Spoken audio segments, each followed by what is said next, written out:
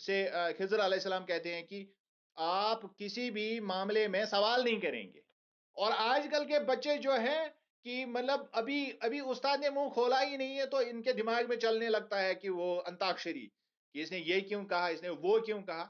استاد کے پاس بہت سارے مسائل ہوتے ہیں اور اس کو بہت ساری نالج ہوتی ہے. جو وہ بتا رہا ہے بچوں کو، یہ اس کی ایک ٹپ ہوتی ہے، یہ پوری نالج نہیں ہوتی. سو ایک بچے کو صبر سے استاد کا دامن چھوڑنا نہیں چاہیے. یہ بھی اس کہانی سے ہمیں پتا چلتا ہے.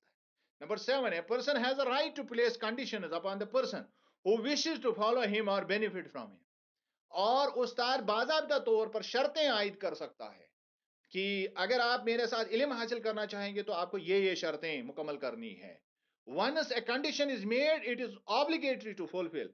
اور جب ایک مرتبہ ایک کنڈیشن آپ نے یہ شرطیں عائد کر دی اور آپ نے قبول بھی کر لیا، اس کے بعد آپ کے لیے یہ فرض ہے کہ آپ ان شرائط پر پورا اترنے کی کوشش کریں. Number 8 man is not reprimanded for forgetfulness and faults arising from lack of memory. اور یہاں پر بھی ایک معاملہ یہ ہے کہ بہت سارے لوگ جو ہے وہ سرزنش کرتے ہیں جب کوئی چیز بھول جاتے ہیں. بچے جب بھول جاتے ہیں تو ایسا نہیں کرنا چاہیے، کیونکہ لیک آف میموری میں یہ ساری چیزیں ہو جاتی ہیں. اور یہ چیز بھی ہمیں قرآن نے سکھائی ہے کہ انسان کی میموری کمزور ہے، اتنی نہیں ہے جتنا ہم اس کو دیتے ہیں. اس کو بار بار کہنے کی ضرورت ہے، اس کو بار بار سمجھانے کی ضرورت ہے. دس از دا ٹیک آف قرآن آن نالج. اور اس چیپٹر کو آپ اچھی طرح سے، اس پوائنٹ کو آپ اچھی طرح سے آپ کلیئر اپنے دماغ میں رکھیں گے، انشاءاللہ اس کے بعد آپ کو سمجھ آ جائے گا کہ قرآن میں جو نالج ہے وہ کس طرح سے اس کا احاطہ ہم کر سکتے ہیں. تھینکس اے لاٹ. اگر کوئی کوشچن ہے تو آپ پوچھ سکتے ہیں.